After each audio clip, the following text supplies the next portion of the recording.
I was a neurologist in Glasgow. My interest in epilepsy and epilepsy in the workplace is both professional and personal, because I have a son now in his mid-30s who has epilepsy, who has experienced many of the problems that hopefully documents like this will help resolve. I think the Minister's last comment that epilepsy is no reason why someone should not be in the workplace is an excellent point to start from. The document is unique. I believe it's unique to the United Kingdom. I'm sure it's something that will be used by people in occupational health, by employers, and be looked at by people with epilepsy throughout the country, and I think it will be very, very valuable indeed. I'd like to start off just by thanking Alistair Allen very much for chairing the evening as our host. He is the joint convener with Mary Mulligan of the Cross-Party Committee on Epilepsy. I looked it up and found out that there are 32 MSPs on the Cross-Party Committee. I think it's the biggest cross-party committee. I looked up the National Assembly of Wales and found that they have 4 of their members on their committee. I think the score is Scotland 32, Wales 4. That's a score that is unlikely to be repeated, certainly in the sporting arena.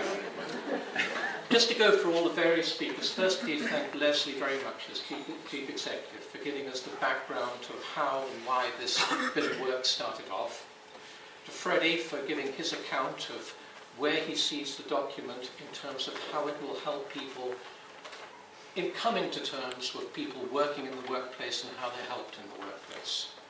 I think one important comment that he made was that not all people in work have access to occupational health. There are many small companies, firms that do not have access, but hopefully this document is something that will percolate through to employers so that they can take cognizance of it and realise that people with epilepsy are just as valuable in the workplace as anybody else. I'd like to thank Ross very much for his talk. I think the thing that rings in my ears about his very personal account of living with epilepsy, working with epilepsy and succeeding with epilepsy was the statement that he made that loyalty begets loyalty. I'm sure people with epilepsy who are looked after in the workplace, who are appreciated for what they are as people, will be people who will be very good employees. Next, just to mention Hilary Todd, to thank her from the UK and from the occupational therapy perspective, representing as she does a society of occupational therapists, and hearing how she sees this document fitting into the work of her society and the members of her society.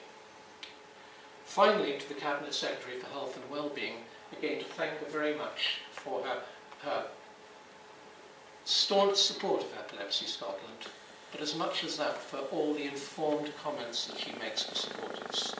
You know, one gets the feeling here not just of supporting us, but of understanding the problems that people with epilepsy suffer from. Finally, I'd like to thank all of you as guests coming to the Scottish Parliament and the staff of the Parliament for making it such an enjoyable, successful evening. I'm sure this guideline, this document, is the beginning of something rather than the end. I was mentioning to Freddie earlier on that there is evidence from looking at employees, their perceptions of people in the workplace with epilepsy, and there are rather alarming perceptions from employees in terms of whether they would wish to work alongside somebody with epilepsy. And that's perhaps another chapter, another story for another day. But thank you very much.